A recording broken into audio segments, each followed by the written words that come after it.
Okay, good day viewers, good day everyone. Today I'm here to bring you a video I promised earlier about heartburn. Fine. Discussing about heartburn today, I want us to start this way. Assuming, as I was keeping this rope, that before I started this, I had to eat and stuff my stomach with food and came and started this. You know what will happen? I definitely will be feeling acid reflux. That's a backflow of gas from this food. So this defines what acid reflux is and what heartburn is. Now let's distinguish it.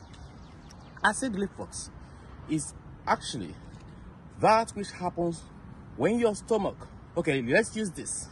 If you look at the screen, you would see the diagram of the stomach from the esophagus. We call it the food pipe to the stomach. So from this diagram you see, you will notice that there is a certain point where the stomach goes like this.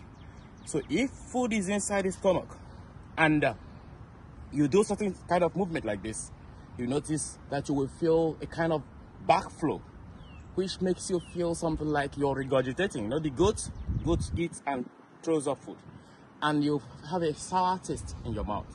So that's acid reflux. So it's not that bad because it happens naturally. But then, if this acid reflux has to continue every time you eat, what happens? The gas will begin, or the acid will begin to irritate that food pipe that runs down to your stomach. So the irritation of that food pipe comes with certain symptoms that would begin to be felt in your heart area, in your chest area, and that is what is heartburn.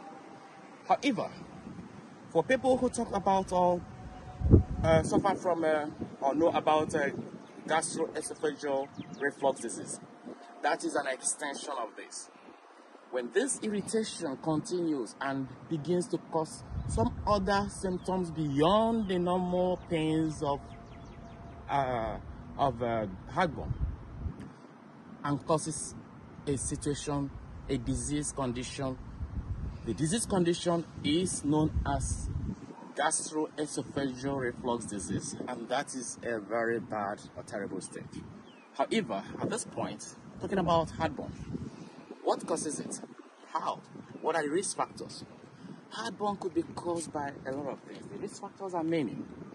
It could be caused by, one, think about overeating. If you're overeating food, such could cause you heartburn, because just like I explained in the acid reflux.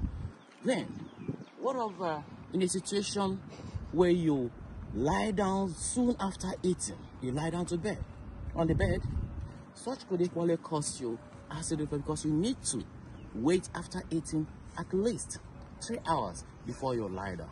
But we go to that when we're talking about the prevention. What else could cause you? Besides obesity. Obesity has been indicated as being causing a lot of diseases. In this condition, yes, it can cause you heartburn. What else? Heartburn, the kind of food you eat. What kind of food? Some people, it's not that the food is bad, not that the foods you eat are bad, but this food has certain level of gas that you have to eat them in moderation. And what kind of things can you do when you're eating them? For instance, beans produces a lot of gas, broccoli, and some other foods. So what do you do? Let me even add the prevention earlier now. What do you do in this kind of acidic food? You have to use alkaline foods to ameliorate their effects. What are the alkaline foods? Think of banana, think of avocado, and some other alkaline foods that are detailed in the articles attached to this. What else could cause you acid reflux? Remember, like I explained about the esophagus and the stomach, the body or the walls of our esophagus might differ as much as they are the same, but they might differ from individual to individual depending on the conditions or their genetic factors or components. So that might, some people's esophagus are very sensitive that when they eat anything. So avoid certain things like spicy food when it is happening to you. And how do you even know? You need to have a journal of whatever food you're eating, so that if you're feeling heartburn, you need to write down any food you're eating every day. That would help you to identify, hey, this food are triggers, they could cause me heartburn. Then another thing that could equally cause you heartburn is the drinks. Alcohol, check it when you're drinking. Caffeine, such, all things that are equally in that category that might equally trigger yours.